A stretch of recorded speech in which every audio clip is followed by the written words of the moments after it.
سادہ سا فارمولا اور طریقہ ہے. سر اگر آپ کو لگتا ہے کہ مذاکرات کے لیے اگر کنسرن ڈپارٹمنٹس یا رسپیکٹڈ جو بھی اپوزٹ بنتے ہیں اپوزیشن بنتی ہے وہ مان جاتی ہے، فار ایگزامپل مذاکرات ہو جاتے ہیں، تو کیا لگتا ہے آپ کو فیوچر کیا ہو سکتا ہے پی ہر ٹی چیز آئی کا کا؟ ایک وقت ہوتا ہے.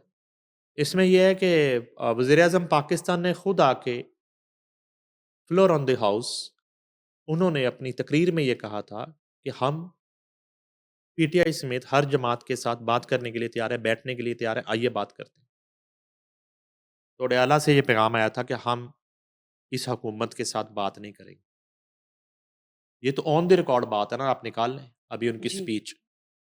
تو یہ ایک مرتبہ نہیں کئی مرتبہ کہا گیا. میرا خیال ہے آج بھی حکومت جو ہے وفاقی حکومت، میرا نہیں خیال انہیں کوئی اعتراض ہوگا بات چیت کرنے میں. رائٹ، یہ ساری ہرڈلس جو ان کی اپنی طرف سے ہے. دیکھیں یہ سارے جمہوری لوگ ہیں، ٹھیک ہے. ٹرو. صرف نا ایک جمہوریت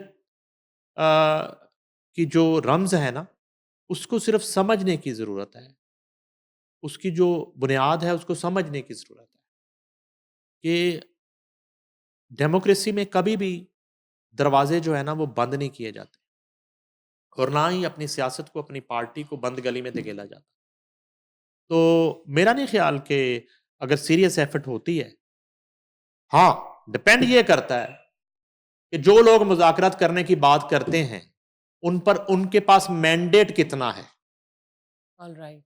ان کے پاس فیصلہ سازی کی کا اختیار کتنا ہے کہ وہ جو بھی ٹرم اینڈ کنڈیشن کبھی بھی آج کل پرسوں ترسوں جب بھی ٹیبل پہ بیٹھتے ہیں. میں کتنی مرتبہ آپ کو وہ واقعہ سنا چکا ہوں. صدر پاکستان عارف الوی سے میں نے سوال کیا تھا تو عارف الوی صاحب نے مجھے کہا تھا کہ ملک کی تمام جماعتیں ٹیبل ٹاک کے لیے، مذاکرات کے لیے، بات چیت کے لیے، مفاہمت کے لیے راضی ہو جاتی ہیں، میرا جو لیڈر ہے جس کا نام عمران خان ہے وہ نہیں مانتا.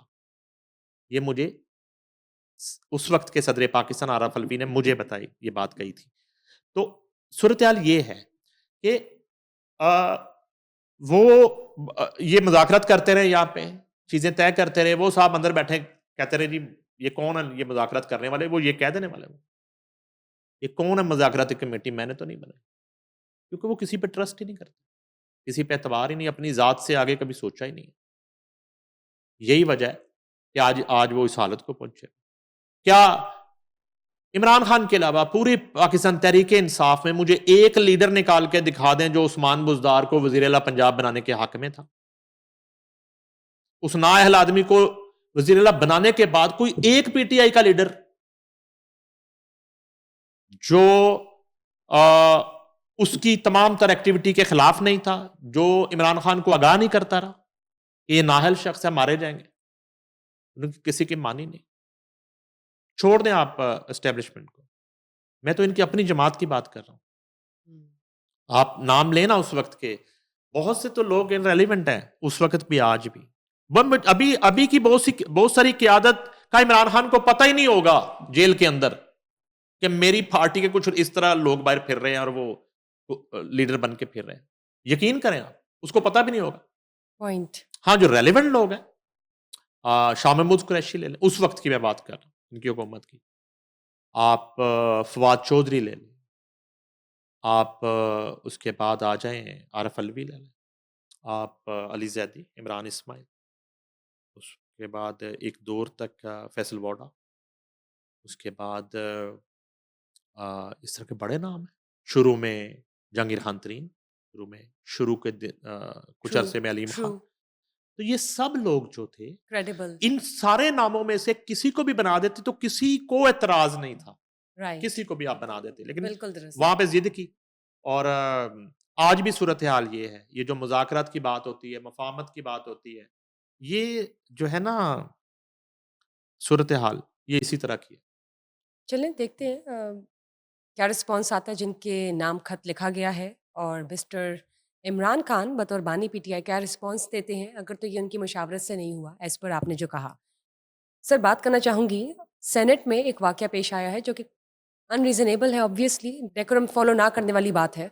مسٹر علیم خان اور مس پلوشا کے درمیان کوئی کولڈ وار ہوئی ہے، کوئی آپ کہہ سکتے ہیں کہ ذرا لفظوں کی گولہ باری ہوئی ہے، کیا ہے وہ؟ نہیں، وہ تو بڑا ناخوشگوار واقعہ جو علیم خان اور پلوشا خان کے درمیان ہوا ہے، وہ تو ظاہر ہے کہ بڑا لوز ٹاک ہوئی ہے وہاں پہ، اور دونوں ہی ذمہ داران ہیں، وہ منسٹر ہے، وہ ظاہر ہے کہ رہنما ہے، بالکل ریسپیکٹیڈ. سینیٹر ہے، اور یہ سینٹ کی ایک کمیٹی کا اجلاس تھا. اچھا، یہ نا سوال اصل میں پلوشہ خان نے سینٹ میں رکھا تھا، سوسائٹی کے حوالے سے ان کی، اور ملحقہ روڈ کے حوالے سے. تو اصل میں یہ جو ہے نا، اس طرح کے سوال جب کمیٹی میں آپ بیٹھتے ہیں یا کوئی اجلاس میں ہوتے ہیں تو اس طرح کے سوالات آتے رہتے ہیں. اس پہ جو ہے نا اس طرح کا اگریسو ریئیکشن جو ہے وہ ہوتا نہیں ہے، نہ ہونا چاہیے، کیونکہ آپ ایک پوری قوم کی نمائندگی کر رہے ہیں وہاں ان ایوانوں میں. تو اگر ایک ذاتیات پہ آ کے وہاں آپ ایک دوسرے پہ اس طرح سے گالم گلوچ اور اس طرح کا رویہ، اور پھر چلیں اس بات کو ہم اس طرح کر لیتے ہیں. ایک پہلو یہ ہے کہ اگر وہاں پہ اس طرح کا گرما گرمی ہو بھی گئی تو پھر اس واقعے کی فوٹیجز باہر نہیں آنی چاہیے تھی. اس بات کو بھی پروو کرنے کی ضرورت ہے کہ یہ تماشا جو ہے نا وہ پوری دنیا کو کس نے دکھایا، ریکارڈ کس نے وہ کیا. کیسے وہ وہاں سے فوٹیج بن گئی، اور ٹرو. ریکارڈ کیوں کی گئی، کس نے کی، وہ کون لوگ ہیں. پریویسی لیک نہیں ہونی چھوڑے چاہیے. نا آپ، یہ یعنی کہ یہ کیا مذاق ہے. آپ وفاق کے نمائندے ہیں، قوم کی نظریں آپ پر ہیں. آپ نے اپنے اپنے محکموں میں آپ نے ملک کو جو ہے نا وہ دودھ کی نہریں بہانے کے وعدے کیے ہوئے ہیں، جس پر آپ ووٹ لے کے آئے ہیں. 45 ہے، 47 ہے، اب اس سے آگے نکل چکے ہیں آپ. لیکن آپ وہاں پہ کسی ایشو پہ آپ کی بحث ہو رہی ہے، اور وہ ریکارڈ بھی ہو رہی ہے، اور وہ اس کے بعد وہ وائرل بھی ہو رہی ہے، اور اس پہ تماشا لگا ہوا ہے، اور ٹاک شوز میں، اور جو ہے نا وہ بار بار. اور دوسری بات یہ ہے کہ یہ سوال جو پلوشہ خان نے کیا نا، یہ سوال منسٹر صاحب کو بڑا ناگوار گزرتا ہے. وہ اس پہ بڑا غصے میں آ جاتے ہیں، وہ تو بلکہ دھمکیاں شمکیاں بھی دینا شروع کر دیتے ہیں. پہلے بھی اس طرح معاملہ جب ہوا تھا، وہ کہتے ہیں میں چھوڑوں گا نہیں، دیکھ لوں گا. تو منسٹر صاحب کو ان کی سوسائٹی کے حوالے سے یا اس طرح کی چیزوں کے حوالے سے سوال کرے نا، تو وہ پھر ان سے کنٹرول نہیں ہوتا غصہ. تو البتہ یہ ہے کہ کتنا یہ بھی اطلاع ہے کہ انہوں نے اس سوال کا بڑا ایک موضوع طریقے سے جواب دونوں انداز میں، وربل ڈیسینسی بھی کے اور ساتھ دیا. غالباً تحریری انداز میں بھی انہوں نے کنوے کر دیا کہ یہ جو بھی خدشہ ظاہر کیا جا رہا ہے کہ میری ذاتی کسی پروجیکٹ کو فائدہ پہنچانے کے لیے میں نے کوئی دوسرا پروجیکٹ لانچ کیا ہے یا وہاں سے کوئی روڈ گزار دی ہے، ایسا نہیں ہے. وہ بڑا فاصلے پہ ہے سوسائٹی، اس طرح کی بات، اور یہ حقیقت ہوگی، ہم اس کی تو بات ہی نہیں کر رہے، یہ حقیقت ہوگی. مسئلہ یہ ہے کہ یہ ایک تلخ حقیقت ہے. حقائق کو، تاریخ کو مسخ نہیں کیا جا سکتا. یہ جو معاملہ ہے نا جی سوسائٹی والا، اس کی وجہ سے بڑا سفر کیا ہے علیم خان نے ماضی میں بھی. ہم ایک نئے سرے سے دوبارہ سے میں کہانی شروع کر دیتا ہوں کہ کیا کچھ ہوا، پی ٹی آئی کی حکومت آنے سے پہلے کیا ہوا، پھر ان کی پی ٹی آئی جوائن کرنے کی وجہ کیا تھی، پی ٹی آئی، پھر عمران خان نے جو جلسے میں آ کے ان پہ الزام لگائے. پلوشہ خان تو آج بات کر رہی ہیں، عمران خان تو جلسے میں آ کے انہوں نے الزام لگائے کہ وہ اسی سوسائٹی کے حوالے سے علیم خان جو ہے نا وہ ان سے کیا ڈیمانڈ کر رہے تھے، کوئی غیر قانونی غیر آئینی کام کروانا چاہتے تھے ٹائپ چیزیں. پھر سیلاب والا رولا ہوا، پھر ان کے خلاف اس طرح کا پروپیگنڈا، اور وہ سب سے زیادہ پی ٹی آئی نے کرنا شروع کر دیا. یہ الزامات مبینہ طور پہ کہ وہ دریا کی جگہ تھی اور این او سی نہیں تھی، وہ فلاں تھا، وہ ڈھمکاں تھا. اس طرح کی صورتحال شروع ہو گئی، اور اب بھی ان کو پی ٹی آئی کا سامنا تھا، یعنی کہ عمران خان کا ہی سامنا. یہ پہلی مرتبہ ہوا ہے کہ پیپلز پارٹی کے ایک رہنما نے اسی طرح کا ملتا جلتا جو ہے نا ان کے ساتھ متکا لگا لیا، پنجابی میں کہتے ہیں آڈا لگا لیا. اس طرح کے ایشو کو وہ بنتا ہے یا نہیں بنتا اس کو ریز کیا. رائٹ. ٹھیک ہے نا. اور کس حد تک انہیں جو ہے وہ زج کیا گیا ہوگا. تو اس سے بڑھ کر یہ ہے کہ اگر وہاں پہ کوئی اس طرح کی چیز ہی نہیں ہے، کوئی ایشو ہی نہیں ہے، اور یہ الزام بے بنیاد ہے، تو پھر تو اس پہ بالکل ہی ریئیکٹ کرنا نہیں بنتا. ٹھیک، اگر آپ پر ایک الزام ہے اور وہ بے بنیاد ہے اس کی کوئی بیس اور نہیں آپ ہے. جس پائے کے پولیٹیشین ہیں، آپ سے مراد یہ سب لوگ ہیں، یعنی کہ وفاق کے کسی ایوان میں، قومی اسمبلی میں یا سینٹ میں جو ہے نا کو ماجا ساجا نہیں پہنچ جاتا. ٹھیک ہے، اور یہ بڑے سیزن پولیٹیشنز ہیں دونوں، میں دونوں کی بات کر رہا ہوں. تو اس سٹیج پہ آ کے تو بڑا ایک آپ کے اندر ایک ٹھہراؤ، حوصلہ. آپ جب حلقے میں نکلتے ہیں تو آپ کو لوگوں کی اپنے ووٹرز کی ایون وہ لوگ آپ کو ووٹ بھی کر رہے ہوتے ہیں لیکن آپ سے وہ گلے شکوے کرتے ہیں. آپ پتہ نہیں کیا کیا آپ کو سننا پڑتا ہے.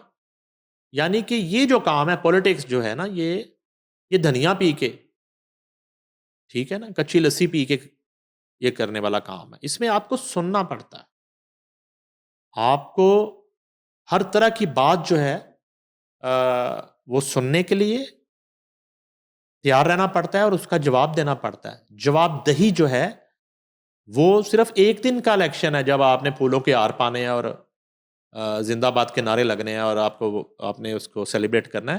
اس کے بعد جو آپ کا 5 سال کا ٹینور ہے، آپ جواب دیں اپنے حلقے کے عوام کو. اگر آپ وزارتوں میں آ جاتے ہیں تو پورے ملک کے عوام کو، حکومت میں آ جاتے ہیں پورے ملک کو، میڈیا کو آپ جواب دے ہوتے ہیں. یہ تو بالکل یہ جمہوریت کا حسن ہے. تو بہرحال یہ جو ہے تھوڑی سی ان کی چھیڑ ہے منسٹر صاحب کی. اب یا تو مجھے لگتا ہے کہ منسٹر صاحب اتنا یہ فیصلہ کریں گے اس پروجیکٹ سے خود کو الگ کر لیں. انہیں کہا کہ بھائی میرا اس سے کوئی تعلق نہیں ہے، یہ پروجیکٹ جو ہے نا ایک علیحدہ سوسائڈ پہ کر کے جب تک سیاست کر رہے ہیں. یہ تو ایک مفید مشورہ ہے تاکہ ان پہ اس طرح کے سوالات اٹھنا ہی بند ہو جائے کہ جی وہ کوئی کانفلکٹ آف انٹرسٹ ہے انٹرسٹ کہیں ہے یا پہ نہیں. اور کوئی ذاتی فائدے کے لیے اور فلاں کر دیا ٹو اور کیپ تھنگس دھمکا کر کلیئر. دیا. ایگزیکٹلی. ٹھیک، چلیں لیٹس اور سی. یا پھر جو ہے نا وہ بندہ کاروبار کر لے. مزے کی بات کیا، مزے کی بات یہ ہے کہ علیم خان یہ جو سارا ایشوز جب ہوئے عمران خان کے ساتھ، اور وہ عمران خان کا ہے کلیم ہے کہ انہوں نے ان کی پیٹھ پہ چھرا گھونپا. ان کا کلیم ہے کہ انہوں نے جو ہے نا ان کے ڈچ کیا اور ان کے ساتھ جو ہے نا ان کو یوز کیا، دھوکہ دہی کی. ان کا علیم خان کا یہ کلیم. تو ایک سٹیج ایسی آئی کہ علیم خان نے یہ فیصلہ کر لیا کہ وہ پولیٹکس نہیں کریں گے اس ملک میں رائٹ. کنٹینیو، ہاں وہ جی. اپنا کاروبار کریں گے آرام سے. یہ بالکل میں آپ کو حقیقت پر مبنی حقائق باتیں. پر اپنی بات ہاں بتا رہا جی. ہوں. وہ فیصلہ کر چکے تھے.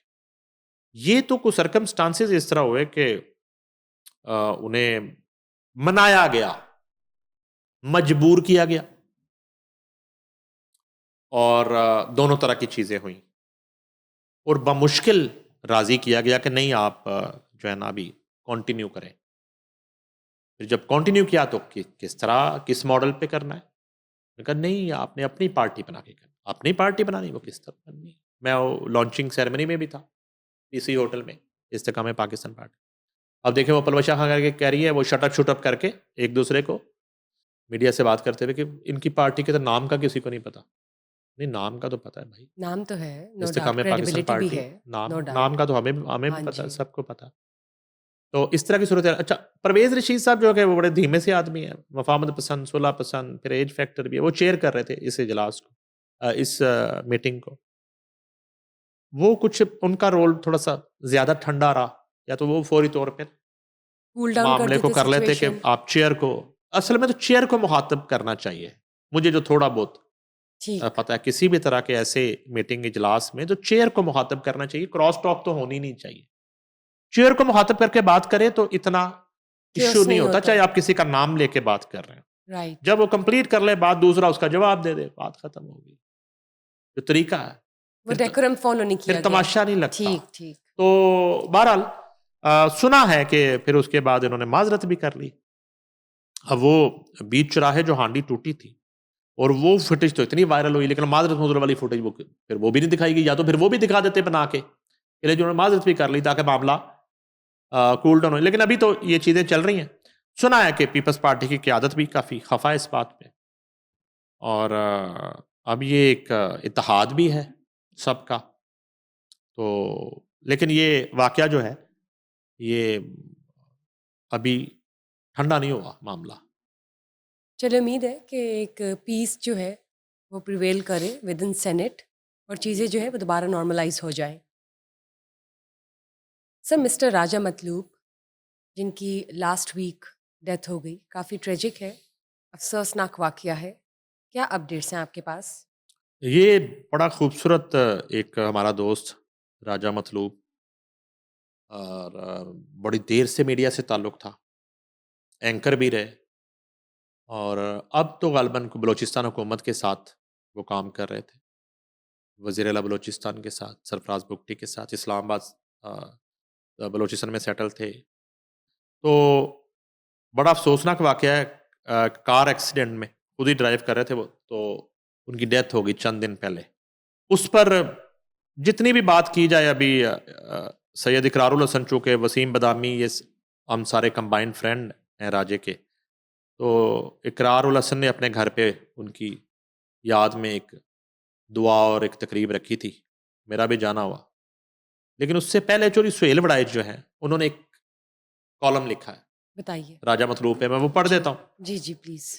اور ایک ہماری طرف سے راجا مطلوب کو بذریعہ یہ کالم چھوٹا سا ٹریبیوٹ ہو جائے گا. جی ضرور. سہیل وڑائچ لکھتے ہیں جی کہ ایک تھا راجا، کل تک یہاں ایک راجا ہوا کرتا تھا، اس کی نہ تو کوئی ریاست تھی اور نہ اس کی سرے سے کوئی سیاست تھی. وہ صرف نام کا راجا نہیں، دل اور جگر کا بھی راجا تھا. وہ جہاں ہوتا وہاں ہنسی، کہے، مسکراہٹیں اور سکون بسیرا کر لیتا. وہ ایک شرارہ تھا، اچانک روشنی کی طرح ہنستا، کھیلتا، مسکراتا ہوا آتا، چند دن اپنے دوستوں ساتھیوں میں خوشیاں بانٹتا اور پھر اچانک غائب ہو جاتا.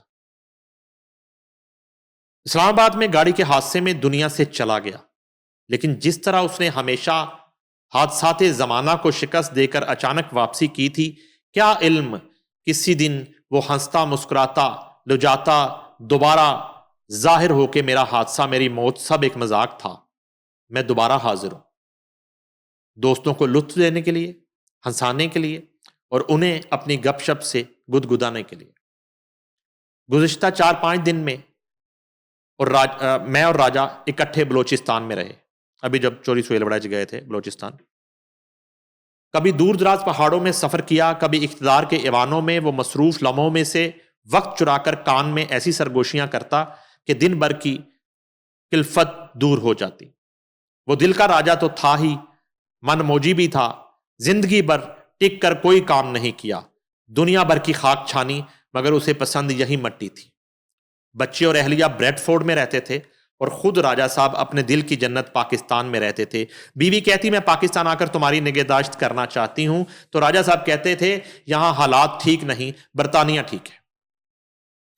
اور پھر دوستوں کو مزے لے کر بتاتے کہ آزادی کتنی ضروری ہے، سو بیگم برطانیہ میں اور راجا پاکستان.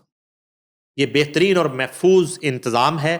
آج کل راجا صاحب پر پوری بہار آئی ہوئی تھی. طویل بے روزگاریوں اور ادھر ادھر کی ٹھوکروں کے بعد بلاخر وزیر اعلیٰ بلوچستان میر سرفراز بگٹی نے اس ہیرے کو پہچان کر اپنا میڈیا فوکل پرسن مقرر کر دیا تھا. راجا رجا پوجا تھا، ذاتی طور پر منکسر المزاج، مگر پروٹوکول اسے خوش کرتا تھا. آج مہندرت اور جدت اس کی شخصیت کا حصہ تھی. وہ جدید ترین فون، جدید ترین کیمرہ اور ریکارڈر سے ہمیشہ لیس ہوتا. ان دنوں اس نے ایک جدید اینک پہنی ہوئی تھی جس کے ذریعے جب چاہتا کسی کے علم میں لائے بغیر ویڈیو ریکارڈنگ کر سکتا تھا. راجا کا نام مطلوب تھا. وہ واقعی اس میں باسما تھا کہ میں اپنے دوست احباب کو ہمیشہ مطلوب ہی رہتا تھا. وہ چاہے چلا بھی گیا ہے، اپنے دوستوں کو تا عمر مطلوب ہی رہے گا. میری راجا سے پہلی ملاقات 2003 میں ہوئی. وہ ان دنوں دبئی کی سٹی گورنمنٹ میں ملازم تھا. اس زمانے میں پاکستانی چینلوں کے دفاتر دبئی میں ہوا کرتے تھے. ان دنوں محترمہ بینظیر بھٹو کا قیام بھی دبئی میں تھا. سیاسی سرگرمیوں اور صحافتی دلچسپیوں کا مرکز ہونے کی وجہ سے ان برسوں میں دبئی پہنچ جاتا تھا. ہر دورے میں راجا راہرو بن جاتا. ملاقاتیں، کھانے اور سیر و تفریح سب کی منصوبہ بندی وہی کرتا تھا. خود پس منظر میں رہ کر دوستوں کو پیش منظر میں رکھنا اس کے اوصاف حمیدہ میں شامل تھا. میرے شاگرد خاص عثمان بٹ راجا کا دوست بنا تو راجا کے میڈیا میں دوستوں اور سرپرستوں کا سلسلہ شروع ہو گیا. عثمان بٹ، اقرار الحسن اور وسیم بدامی ایک ہی چینل میں کام کرتے تھے. وسیم بدامی اور اقرار الحسن سے راجا کی قربت اس قدر بڑھی کہ وہ یار غار بن گئے. راجا خود اینکر بھی بنا، میڈیا ایڈوائزر بھی، آرگنائزر بھی، مگر وہ خود شہرت کے راہوار کی سواری نہ کر سکا.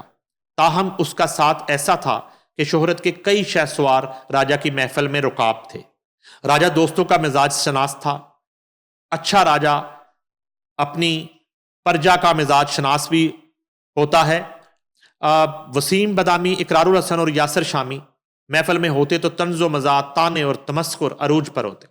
سلیم صافی یا روڑا کوڑا موجود ہوتے تو احترام ملحوظ خاطر رہ کر مزاح اور زومانی فکرے راجا کے ہتھیار ہوتے. سرفراز بگٹی، فیصل کریم کنڈی، مصطفیٰ کمال یا بلال بن ثاقب ہوتے تو وہ باادب بھی ہوتا.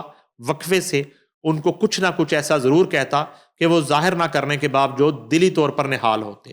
راجا کا کمال یہ تھا کہ وہ دوستی میں صنف کا قائل نہیں تھا. مرد تو اس کی محفل کا حصہ تھے ہی، خواتین بھی اس کی مزاح، لطائف اور ہنسی مذاق سے برابر کی لطف اندوز ہوتی. راجا کئی ماہ غائب رہنے کے بعد اچانک ایک دن ظاہر ہوتا اور فون پر پوچھتا ہے، کیا آپ گھر پر ہیں؟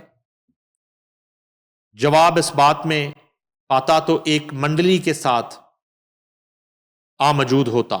منڈلی میں ایک آدھ مرد دوست اور زیادہ تر خواتین ہوتی. وہی ہنسی مذاق، وہی دل ربا باتیں، وہی زمانے بھر کی ڈائری اور پھر ہنستے کھیلتے رخصتی. راجا کی زندگی اتنی بھرپور و ہامہ جہت تھی کہ اس کے متنوع تجربات سن کر بندہ حیران ہی ہو جاتا. خواتین کی پسند ناپسند اور مردوں کی ترجیح واسترداد اسے سب کا علم تھا. فیشن کی بات ہوتی تو وہ پلاسٹک سرجری سے لے کر دیسی ٹوٹکوں تک اپنی ماہرانہ ریسرچ کا اظہار کرتا. اس کے دوست تو مستقل تھے مگر محبوب بدلتے رہتے. وہ کسی محبوب کو نہ دغا دیتا تھا نہ چھوڑتا تھا. محبوب خود ہی اس کی عدم سنجیدگی سے دور ہو جاتا تھا. وہ مطلوب تو ہر ایک کو تھا مگر کسی کو بھی زیادہ، کبھی کسی کو کم مطلوب ہو جاتا. اس کا انحصار دوسرے کے ظرف اور مزاج پر ہوتا تھا. اس سے کبھی کوئی ناراض نہیں ہوتا کیونکہ وہ کوئی ایسا موقع ہی نہیں دیتا تھا. لوگ یا محبوب ہی اس سے الگ ہو جاتے ہوں گے کیونکہ وہ اس کے ساتھ چل نہیں پاتے ہوں گے. وہ خوشگوار اس قدر تھا کہ شاید غم گسار نہ بن سکتا ہوگا.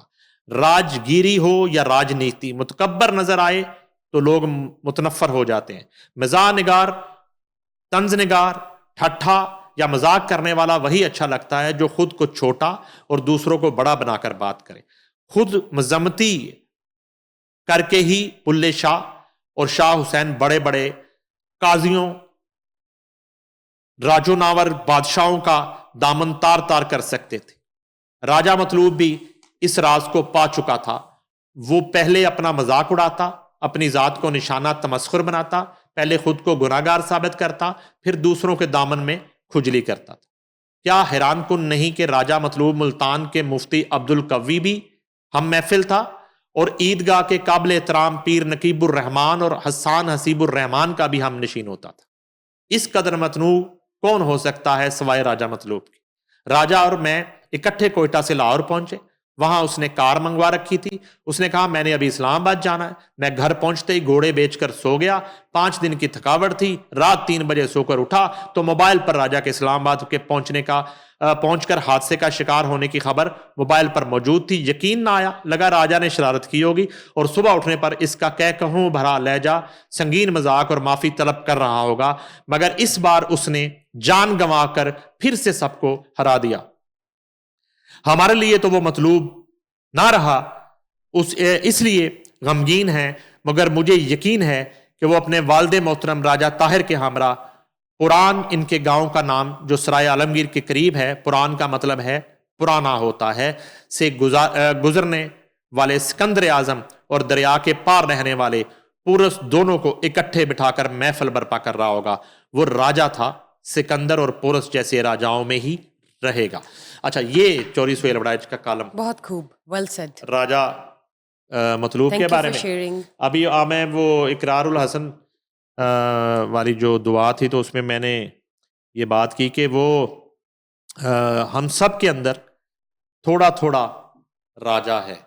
سب کے اندر. کیونکہ راجا جو ہے نا وہ آپ کہہ لیں انٹلیکٹ، وٹ، دلیری، حاضر دماغی، اس سب کا مجموعہ تھا.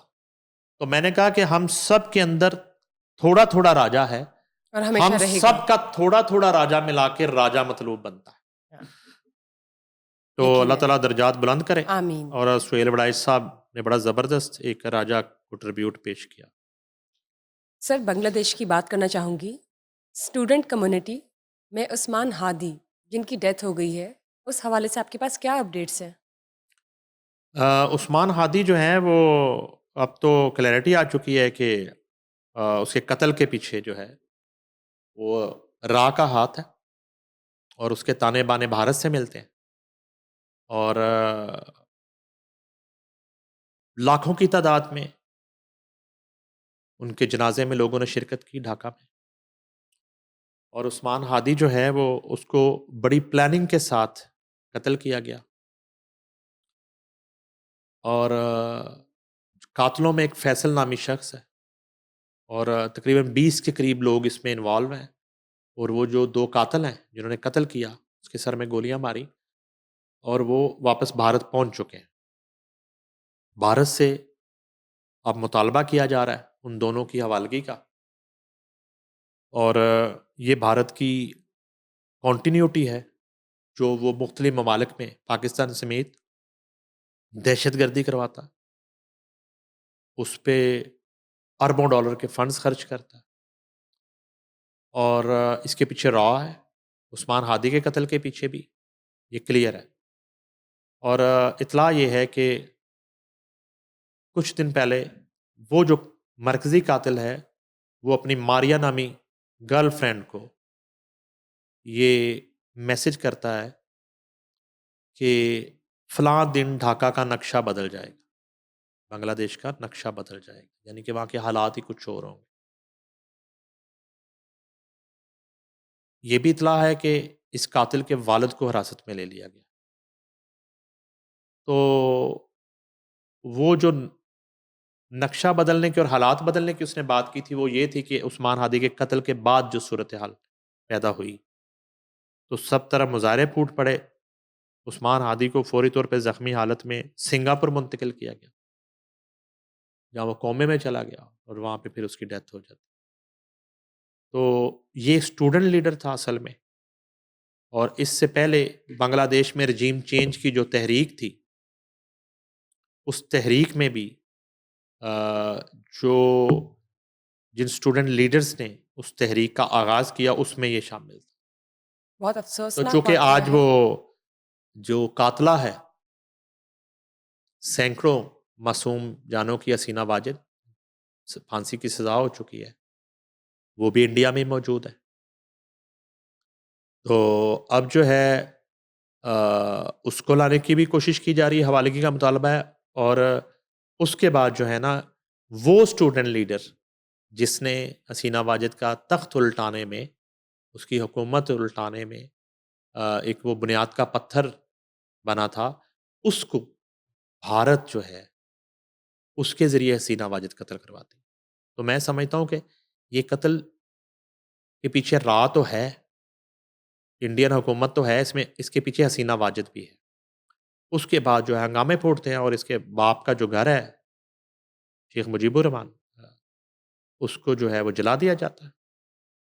اب تو غالباً گرا دیا گیا ہے، اور سنا ہے کہ اس گھر پہ عثمان ہادی کے نام کی کوئی یادگار تعمیر کی جا رہی ٹھیک. اس مقتول کے یا اس شہید کے نام کی. اور میرا خیال ہے کہ دنیا کی تاریخ کا سب سے بڑا جنازہ جو ہے عثمان ہادی. عثمان ہادی کا ہوا ہے، جس میں لاکھوں کی تعداد میں لوگوں نے شرکت. بہت شکریہ انفارمیشن شیئر کرنے کے لیے. سر انڈیا کی ایک مووی آ رہی ہے بارڈر 2، سنا ہے کہ وہ بھی اینٹی پاکستان ہے، کیا کہنا چاہیں گے؟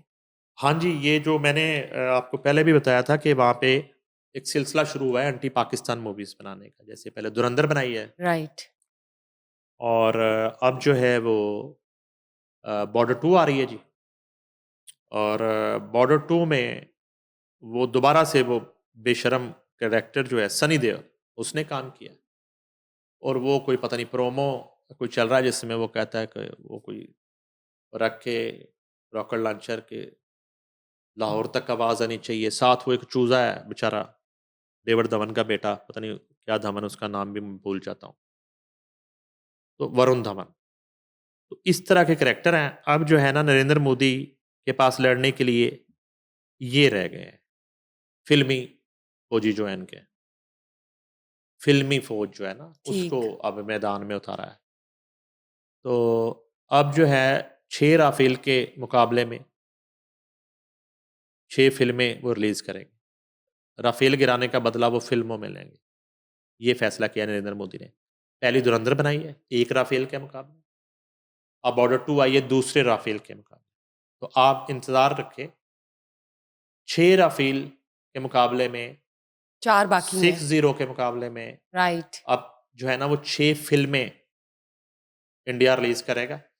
اس سے وہ 1.25 ارب کی جو ان کی عوام ہے اس کو یہ حوصلہ دیں گے کہ ہم نے بدلہ لے لیا فلموں میں.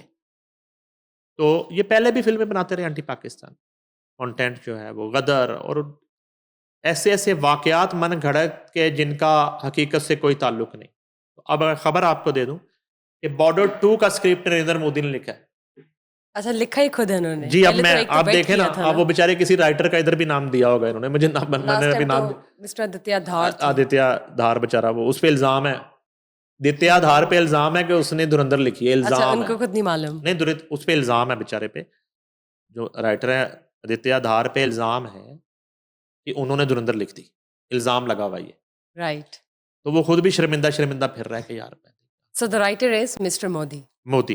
اب یہ جو بارڈر 2 کا اسکرپٹ ہے یہ بھی نریندر مودی نے جو ہے اپروو کیا, اور یہ بھی اطلاع ہے کہ بارڈر 2 کا اسکرپٹ 2 دفعہ نریندر مودی نے کہانی سنی. اب میں آپ کو بتاتا ہوں انڈینس کو, میں آپ کو بتاتا ہوں.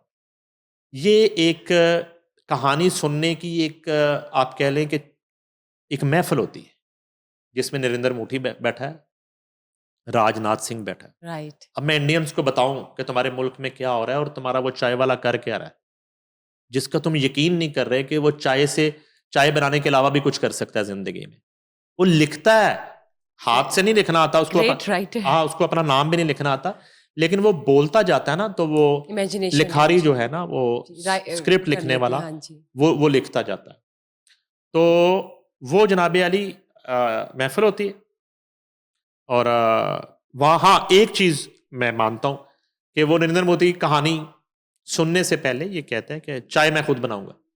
یہ ایک کمال ہے وزیر اعظم انڈیا کا, چائے وہ اپنے ہاتھ سے بناتا ہے, کیونکہ مسالہ چائے جو ہے نا جتنی اچھی نریندر مودی بناتا ہے, مسالہ چائے کا مودی ایکسپرٹ ہے, مسالہ چائے. اب بارڈر 2 کی کہانی ڈسکس ہونی ہے مسالہ چائے.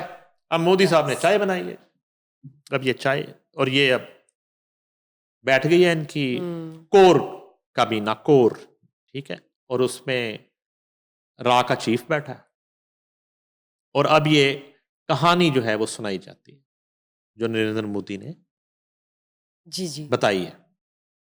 کہانی سنائی جاتی ہے. پوری کہانی سننے کے بعد نریندر مودی جو ہے کہانی ریجیکٹ کر دیتے. کیا پسند نہیں آیا. اب وہ اسکرین پلے لکھنے والے جو ہے نا وہ دوبارہ ان کو کہا جاتا ہے کہ آپ اس میں تھوڑا چائے کی طرح کا مسالہ ڈالیں, کیونکہ مودی کو چائے سے ہی مسالے کی عادت ہے, تو انہوں نے مسالہ ڈالیں. پھر اس میں مسالہ ڈالا گیا. دوسری سیٹنگ ہوئی, اور یہ ایک بڑا جس کو آپ کہتے ہیں کہ رسم ہے کہانی, فلم کی کہانی سننا بیٹھ کے اور سنانا, ٹھیک ہے, اور اس وقت موبائل فون بند, فوکسڈ, ہاں جی, ایک ایک سین, ایک ایک لائن, ایک ایک ڈائلاگ, اس کو جو ہے نا سننا اور سمجھنا ہے.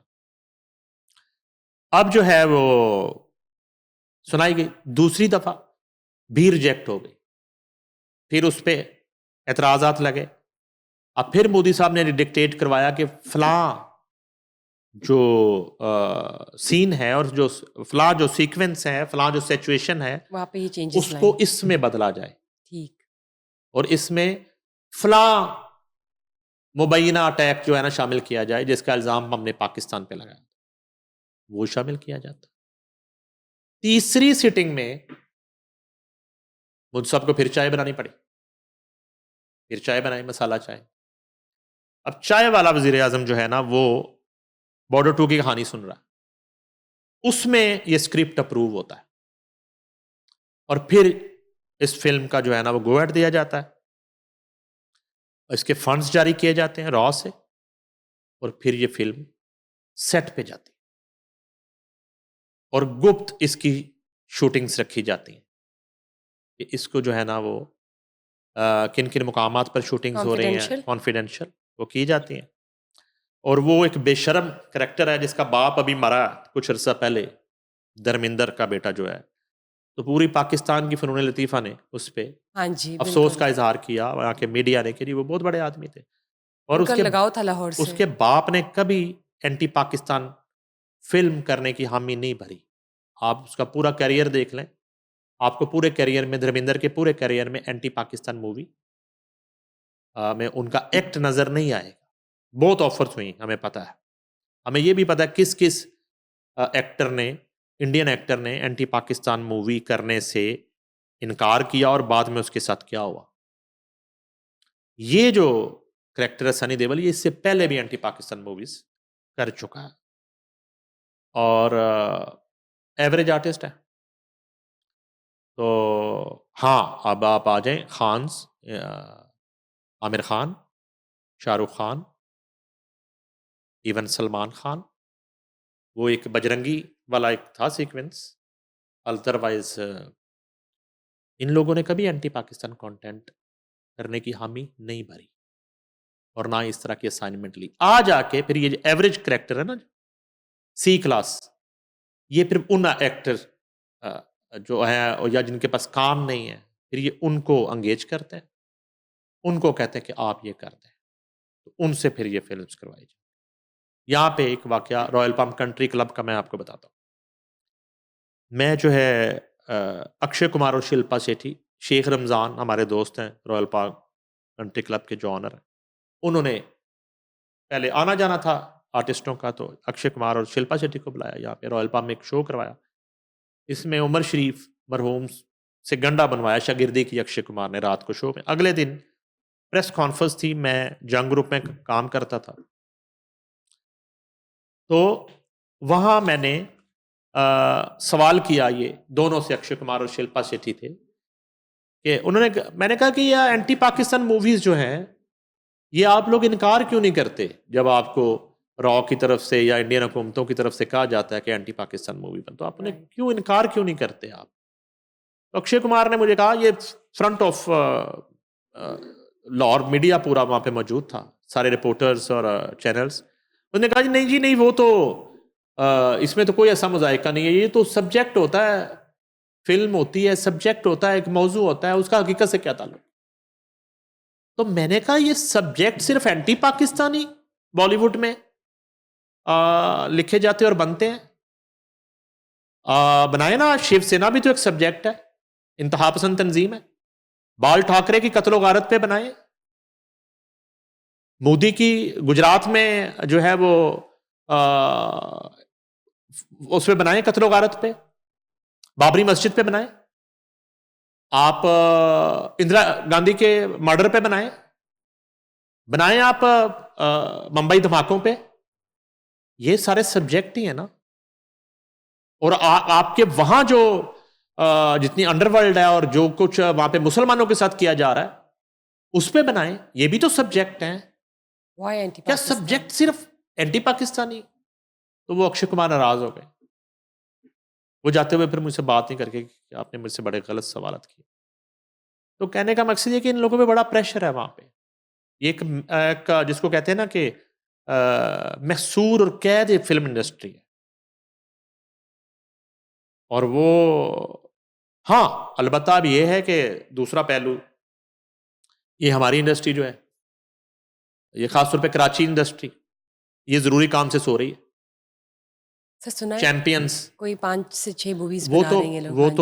وہ تو سندھ حکومت نے شروع کی ہے نا، اس میں بھی ابھی جو پہلے والی ہے لیاری 1، وہ میں بھی جواب ہوگا ریلیز دھرندر کا، یعنی کہ اپنے لیول پہ لیکن باقی جو 5 ہیں اس کا بھی ابھی پتہ نہیں کیا کانٹینٹ ہے, کہ کیا کہ اسکرپٹ وہ ہے. صرف Right. سندھ کی امیج بلڈنگ ہے, کراچی کی امیج بلڈنگ ہے, لیاری کی امیج بلڈنگ ہے, پاکستان کی امیج بلڈنگ ہے, یا ان کو جواب ہے. ان کے جو جھوٹے اور گھٹیا انڈین کانٹینٹ کا بھی جواب ہے.